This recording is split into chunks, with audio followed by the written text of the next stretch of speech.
Assalamualaikum warahmatullahi wabarakatuh. Kami dari kelompok 1. Saya memperkenalkan diri, nama saya Herin Najwa. Saya Dede Kulbadoli. Saya Ari Rido Fadila. Saya Rahmat Putra. Nama saya Ariandi, atau biasa dipanggil Andi. Baik, pada tugas kali ini kami akan memperlihatkan sebuah video terkait pelayanan pada sebuah puskesmas di Kabupaten Pelalawan, Riau. Mari kita saksikan.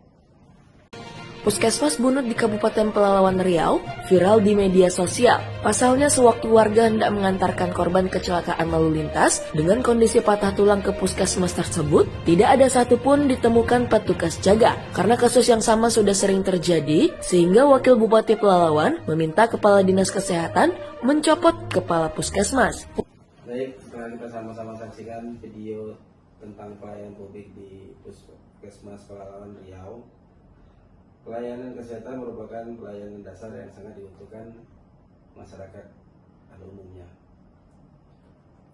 Ketika ada pasien datang di puskesmas tersebut, petugas medis tidak ada di lokasi, sehingga diperlukan untuk perbaikan manajemen pelayanan di puskesmas tersebut dan kedisiplinan petugas untuk berkomitmen terhadap pelayanan publik tersebut.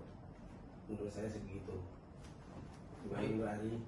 Ya, baik Bang Rahmat, kami juga setuju tadi setelah kita saksikan bersama di mana puskesmas itu merupakan pelayanan dasar kesehatan masyarakat. Apalagi di video tersebut sampai pasien menunggu berjam-jam, petugas medis tidak ada, itu berarti permasalahan menunjukkan kurangnya kreativitas dalam mengelola pelayanan. Jadi seharusnya puskesmas itu memiliki sistem yang memastikan pelayanan tetap berjalan. Misalnya dengan pembagian jadwal petugas yang tepat. Kemudian apabila memang petugas berhalangan, itu tentunya harus ada pergantian yang memang pasti. Tentunya itu dituntut kreativitas dari pemimpin maupun dari petugas pelayanan itu sendiri. Kemudian juga semua harus terlibat, selain petugas medis, petugas informan juga harus ready setiap saat. Jadi kreativitas itu bukan hanya menciptakan hal baru, tetapi juga menemukan cara agar pelayanan tetap berjalan dalam berbagai kondisi menuju pelayanan publik yang lebih baik. Mungkin bisa menambahkan sedikit ya Pak Ari ya, Pak Rahmat, Bu Najwa. Mungkin dari sisi inovasi pelayanan, mungkin ada peluang untuk menerapkan sistem antrian yang digital. Jadi pasien itu menunggunya pasti gitu kan, jadi bukan dia datang itu jadi real time, dia waktunya itu sudah pasti dia menunggu itu, dan ada kanal pengaduan yang bisa diakses oleh masyarakat itu kan. Jadi inovasi pelayanan publik ini mungkin harus berorientasi pada kebutuhan masyarakat sehingga pelayanan menjadi lebih efektif, transparan dan akuntabel.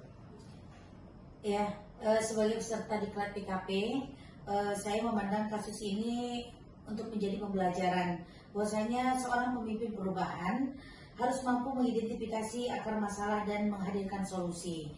Kemudian pemimpin juga tidak hanya mengawasi, tapi juga membangun budaya kerja disiplin, kemudian responsif dan berorientasi pada pelayanan melalui kreativitas dan inovasi. Kemudian sebagai kendala pelayanan